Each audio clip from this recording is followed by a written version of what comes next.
Quick show of hands. Who here believes they would absolutely crush a murder mystery? At least from the couch.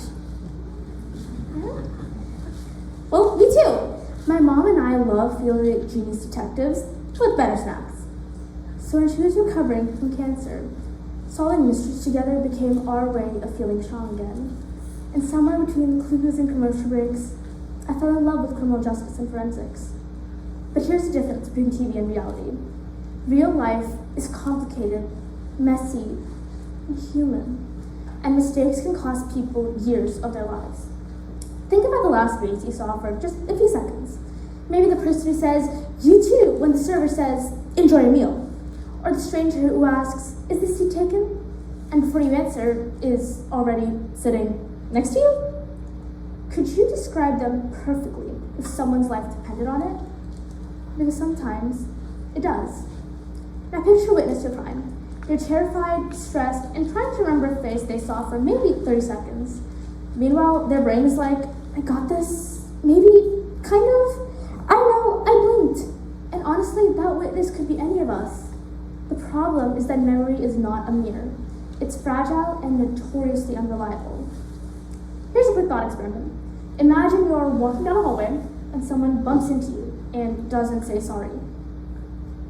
Freeze the picture your brain just made. Who can you imagine? What did you assume about why they didn't apologize? Here's the thing. I never told you who that person was. Your brain filled in the blanks, not because you're a bad person, but because of subconscious bias. It's not something you chose, but something you absorb from doom scrolls, movies, and headlines. In addition, reliving a crime is also traumatic, and trauma and memory go together about as well as panic and a pop quiz. According to the Innocence Project, 63% of their 254 wrongful convictions were due to eyewitness misidentification, meaning innocent people went to prison because someone's brain thought, "Yeah, I'm kind of sure that's the guy." What's more, almost half involved cross-racial misidentification. That is subconscious bias at work, and this is where I believe artificial intelligence, when built and used thoughtfully and ethically, can help. What if investigators didn't have to rely solely on memory? What if they could actually see what the brain recognizes? Enter brain-computer interfaces and cyborgs. And yes, I said cyborgs, and no chrome bodies or laser eyes. A cyborg is really just any human-machine partnership. So basically, if you've ever argued with autocorrect, guess what? You're already halfway there. A BCI makes this possible by allowing us to analyze our brain waves through non-invasive electroencephalography, or EEG, signals, using AI, machine learning, and computer vision. Together, this system can detect when your brain recognizes a face and even measure your confidence level. And no, not look in the mirror and say, "You're amazing," confidence, but decision confidence. For example, on a $10 bill, is Alexander Hamilton looking to his left or to his right? How confident are you? 100%? 50? Or maybe you're like, who looks at money that closely anyways?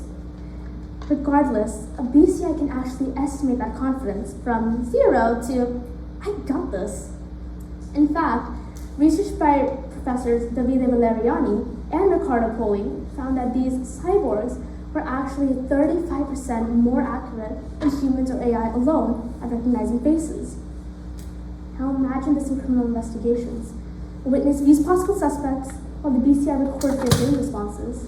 No pressure to force memories, no including trauma. Just the brain quietly saying, "Hey, I know that face."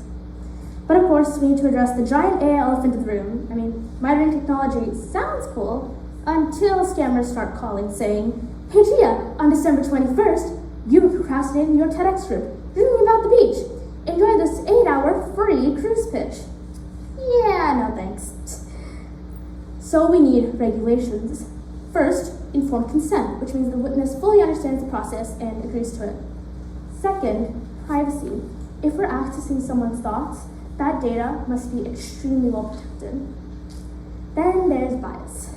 The whole point is to use AI to reduce bias, not add more. But AI can only do what it's trained to do. Bias data in, bias results out. So I tested it. I asked a popular AI generator, generate an image of an engineer. It showed me a man in safety goggles. Then I tried nurse.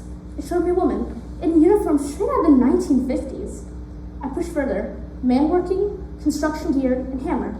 Woman working, cooking in an archaic kitchen.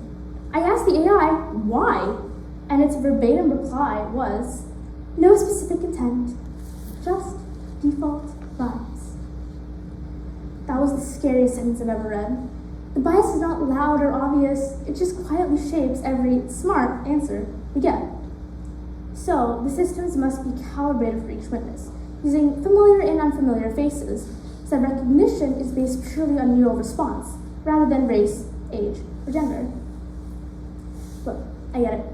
AI is scary. People worry about jobs, privacy, mysterious robot uprisings. But if AI does something wrong, how do we hold it accountable? I mean, you can't exactly arrest technology. AI is here to stay. The question is not how do we stop it, but how do we use it responsibly and ethically to make a positive change? People say, don't fix what isn't broken. But what if something is broken and we just haven't noticed? Eyewitness misidentification remains the leading cause of wrongful convictions. Real families, real lives, real harm. We need a new perspective that blends science, technology, and empathy. So, is the answer cyborgs for justice? Maybe, someday. It all depends on how we humans use our heads. The future of justice is not just in courtrooms. It's also in the human brain and the technology that helps us understand it. So here's a thought I want to leave you with today. We can't just snap our fingers and erase unconscious bias, but we can intentionally build AI to shrink bias instead of silently amplifying it. AI is like an infinity mirror. Put bias in once and it reflects repeatedly, growing louder and louder each time. Just one distorted reflection becomes millions of nearly invisible distortions. Our job is to fix the first image before the echo becomes endless. And that means using diverse data and thoughtful design.